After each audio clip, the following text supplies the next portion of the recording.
कोल्हापूरच्या लोकांना शिव्या देत अनंत अंबानीची बाजू घेत हिंदुस्थानी भाऊनं काल रात्री एक व्हिडिओ टाकलाय, ज्यामध्ये तो हे सांगतोय की माधुरी हत्तीन ही वंतारामध्ये जास्त आनंदानं राहील आणि सध्या कोल्हापुरातले लोक आणि नेते जे काय करतायत ते सगळं राजकारण आहे. म्हणजे कोल्हापूरच्या लोकांच्या भावना, इथल्या लोकांचे अश्रू या गोष्टींना काही किंमत नाही. आणि अंबानींच्याकडून टाकलेले 4 तुकडे खाऊन बोलणारा हिंदुस्थानी भाऊ हा जणू काय कोल्हापूरकरांचा आवाज दाबायचा प्रयत्न करतोय. त्याला असं वाटतंय की त्यानं प्रतिक्रिया दिल्यामुळं कोल्हापूरचे लोक आपली भूमिका सोडून अंबानींच्या पुढे मान झुकवतील. पण तसं काही होत नसतंय, कारण हिंदुस्थानी भाऊनं कितीतरी पुरावे घेऊन, कागद घेऊन हे सगळं सिद्ध करायचा प्रयत्न केला असला की हे सगळं राजकारण आहे, तर त्याच्या तोंडावर स्पष्ट दिसतंय की तो पैसे घेऊन हे सगळं करतोय.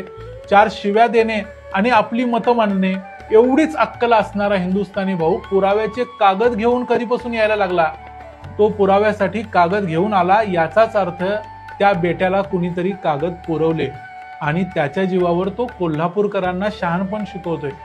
हिंदुस्थानी भावा, हिंदुस्थानी भाऊच राहा, तू ध्रुवराठी व्हायला जाऊ नको. तुझी लायकी सगळ्या देशाला माहिती आहे.